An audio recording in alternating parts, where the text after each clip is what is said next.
2016 മുതൽ 5000 കോടി രൂപയുടെ ഒരു തീരദേശ പാക്കേജ് പ്രഖ്യാപിച്ചു. നാമമാത്രമായ തുകയാണ് ചെലവാക്കിയത്. ഓക്കിക്ക് ശേഷം പ്രഖ്യാപിച്ച 2000 കോടി രൂപയുടെ പാക്കേജ് ഇതുവരെ നടപ്പാക്കിയിട്ടില്ല. ഒരു കാര്യം നടപ്പാക്കിയിട്ടില്ല. ആ മണ്ണെണ്ണയുടെ സബ്സിഡി 1 രൂപ കൂട്ടിക്കൊടുത്തില്ല. പിന്നെ പോണ പോക്കിൽ ഒരുപാട് കാര്യം ചെയ്തതുപോലെ ഇന്നലെ പറഞ്ഞതുപോലെ അവസാനം ആ 50 രൂപ ആക്കിയെന്ന് പറഞ്ഞു. നമ്മളത് 75 രൂപ ആദ്യം ഞങ്ങളുടെ ഭരണം തുടങ്ങുമ്പോഴാണ് ഞങ്ങൾ 75 രൂപ മണ്ണെണ്ണയ്ക്ക് ആക്കുന്നത്. ധനകാര്യ വകുപ്പിനെ കൂടെ പരാമർശിച്ചുകൊണ്ടാണ് ഞാൻ ഈ മറുപടി പറയുന്നത്. സർ, ഇവിടെ പ്ലാനിലില്ല എന്നാണ് പറയുന്നത്. ഇത് ബജറ്റ് മറുപടിയിൽ ഞാൻ വളരെ കൃത്യമായി പറഞ്ഞതാണ്. നമ്മൾ ബജറ്റിൽ പ്ലാനിന്റെ തുക 5000 കോടി രൂപ കുറച്ചിട്ടുണ്ട്. അതിന്റെ കാരണങ്ങൾ എല്ലാ വകുപ്പിലും കുറച്ചിട്ടുണ്ട്.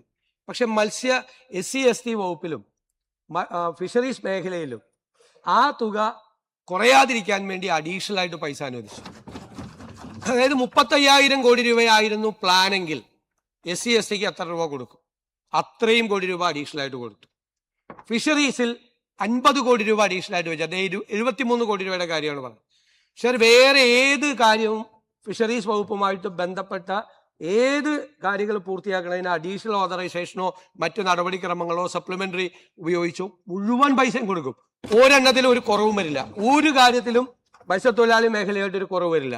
ബഹുമാനപ്പെട്ട ഫിഷറീസ് വകുപ്പ് മന്ത്രി ഇവിടെ സൂചിപ്പിച്ചതുപോലെ ഫിഷറീസ് സപ്ലൈ നടപ്പാക്കാൻ SC/ST മോഡൽ ഈ ഗവൺമെന്റിന്റെ പ്രയോറിറ്റികളിൽ ഒന്നാണ് തീരദേശത്ത് ജീവിക്കുന്ന പാവപ്പെട്ട മത്സ്യത്തൊഴിലാളികൾ. കാരണം ഇവിടെ ബഹുമാനപ്പെട്ട അംഗം തന്നെ ചൂണ്ടിക്കാട്ടിയതുപോലെ കാലാവസ്ഥാ വ്യതിയാനം, മത്സ്യലഭ്യതയുടെ കുറവ്, തീരദേശത്തെ പ്രശ്നങ്ങൾ, തീരദേശത്തെ ഇടിവ്, ഇതൊക്കെ പരിഹരിക്കപ്പെടണം. പക്ഷേ ബഹുമാനപ്പെട്ട അംഗം ഒരു കാര്യം 2016 മുതൽ 5000 കോടി രൂപയുടെ ഒരു തീരദേശ പാക്കേജ് പ്രഖ്യാപിച്ചു. നാമമാത്രമായ തുകയാണ് ചെലവാക്കിയത്. ഓക്കിക്ക് ശേഷം പ്രഖ്യാപിച്ച 2000 കോടി രൂപയുടെ പാക്കേജ് ഇതുവരെ നടപ്പാക്കിയിട്ടില്ല. ഒരു കാര്യം നടപ്പാക്കിയിട്ടില്ല. ഞാനത് അതിന് മണ്ണെണ്ണയുടെ കാര്യം പറഞ്ഞു. ഞാൻ തന്നെ ഈ നിയമസഭയിൽ ഒരുപാട് കാര്യം, കാരണം 40 രൂപ മണ്ണെണ്ണയ്ക്ക് വിലയുള്ളപ്പോഴാണ് ഉമ്മൻചാണ്ടി സർക്കാർ 25 രൂപ സബ്സിഡി കൊടുത്തത്. പിന്നീട് അത് 120 രൂപ 130 രൂപയായി. അപ്പോഴും 10 കൊല്ലക്കാലം ആ 25 രൂപ തന്നെയായിരുന്നു ആ മണ്ണെണ്ണയുടെ സബ്സിഡി. 1 രൂപ കൂട്ടിക്കൊടുത്തില്ല. പിന്നെ പോണ പോക്കിൽ ഒരുപാട് കാര്യം ചെയ്തതുപോലെ ഇന്നലെ പറഞ്ഞതുപോലെ അവസാനം ആ 50 രൂപ ആക്കിയെന്ന് പറഞ്ഞു. നമ്മളത് 75 രൂപ ആദ്യം ഞങ്ങളുടെ ഭരണം തുടങ്ങുമ്പോഴാണ് ഞങ്ങൾ 75 രൂപ മണ്ണെണ്ണയ്ക്ക് ആക്കുന്നത്. മാത്രമല്ല അവരുടെ മത്സ്യബന്ധന യാനങ്ങൾ അത് മറ്റു തരത്തിൽ അത് കൺവേർട്ട് ചെയ്യുന്നതിന് വേണ്ടിയിട്ടുള്ള സഹായത്തിന് വേണ്ടി ഞങ്ങൾ ഓയിൽ കമ്പനികൾ ഉൾപ്പെടെയുള്ള ആളുകളുമായി മത്സ്യത്തൊഴിലാളികൾക്ക് വേണ്ടിയിട്ട് പ്രത്യേകമായ ചർച്ച നടത്തുന്നുണ്ട്. ഇവിടെ പറഞ്ഞ ഒരു കാര്യം കൂടി പറയാണ്, ഉമ്മൻചാണ്ടി സർക്കാർ കൊടുത്തതിനേക്കാൾ 2020-21 കൂട്ടിയെന്ന്. എന്താ കാര്യം? 2020-21 സാമ്പത്തിക വർഷം മുതൽ ഈ പദ്ധതി പ്രധാനമന്ത്രി മത്സ്യസമ്പദ് യോജനയിൽ ഉൾപ്പെടുത്തി livelihood and nutritional support for socio economically backward active traditional fishers for conservation of fisheries resource during ban and lean months എന്നായി പുനർനാമകരണം നടത്തി. ബ്ലൂ റെവല്യൂഷൻ സ്കീമിന്റെ അതേ മാനദണ്ഡ പ്രകാരം നടപ്പിലാക്കാനുള്ള കേന്ദ്ര സർക്കാർ ഉത്തരവ് വന്നു. കേന്ദ്ര പ്രോജക്റ്റിന്റെ കൂടി ഭാഗമായിട്ട് അത് മാറി. അത് താമസം ഉണ്ടാകുന്നുണ്ട്. നമ്മളിപ്പോ കൃത്യമായിട്ട് പറഞ്ഞല്ലോ, ഇതെല്ലാ പൈസയും കൂടി ആദ്യം കൊടുക്കുക. ഇത് ജൂണാണ് അല്ലെ? ജൂൺ മാസത്തിൽ ഈ 4500 രൂപയും കൊടുക്കുമോ? ഇല്ല. ജൂൺ മാസത്തിൽ ആദ്യം കൊടുക്കാൻ വേണ്ടിയിട്ടുള്ള ഉത്തരവ് 10/6/2026. ഞങ്ങൾ ഈ ഗവൺമെന്റ് വന്ന് ഈ മാസം 10-ാം തീയതി, ജൂൺ 10-ാം തീയതി ഉത്തരവ് കൊടുത്തു. അതിനുള്ള പൈസ ജില്ലാ ഓഫീസുകളിലേക്ക് ട്രാൻസ്ഫർ ചെയ്തു. ജില്ലാ ഓഫീസുകളിലേക്ക് ട്രാൻസ്ഫർ ചെയ്തു. ആ പണം കൊടുക്കും. അടുത്ത മാസം ആവുമ്പോഴേക്കും സർക്കാരിന്റെ വിഹിതം കൊടുക്കും. ഒരു കാരണവശാലും 1 രൂപയുടെ പോലും കുറവ് ഒരു മാസവും വരുത്തില്ല. അതിനാവശ്യമായ നടപടികൾ സർക്കാരിന്റെ കൊടുക്കുന്നതിനുള്ള നടപടികൾ ഗവൺമെന്റ് സ്വീകരിക്കും. ഇവിടെ കൊടുക്കാതിരുന്നു എന്നുള്ള ഈ നോട്ടീസിലെ പരാമർശം തെറ്റാണ്. കൊടുക്കാതിരുന്നിട്ടില്ല.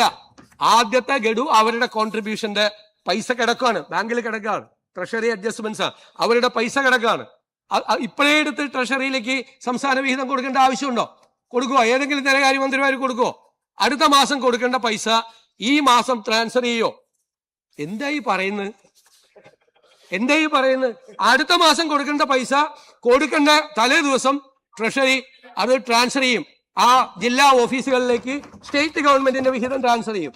ഇനി കേന്ദ്ര ഗവൺമെന്റിന്റെ വിഹിതം വരാൻ വൈകിയാൽ നമ്മളത് അഡ്ജസ്റ്റ് ചെയ്ത് അത് വരുന്നത് വരെ സ്റ്റേറ്റ് ഗവൺമെന്റ് ആ പൈസ കൊടുക്കും. ഒരു കുറവും ഒരു മത്സ്യത്തൊഴിലാളിക്കും ഈ സ്കീമിൽ 1 രൂപയുടെ വരുത്തൂല. ഇപ്പൊ ഒരു അന്തരീക്ഷം ഇപ്പൊ ഇവിടെ ഇല്ല. ഒരു ടെൻഷനും ഈ കാശ് ട്രാൻസ്ഫർ ചെയ്ത് കഴിഞ്ഞു. ആദ്യ മാസത്തെ ജില്ലാ ഓഫീസുകളിൽ ആ പൈസ എത്തി അതിന്റെ വിതരണം ആരംഭിക്കുകയാണ്. അപ്പോ ഇങ്ങനെ ഒരു സംഭവം ഇവിടെ ചർച്ച ചെയ്യേണ്ട ഒരു ആവശ്യമില്ല. സർ,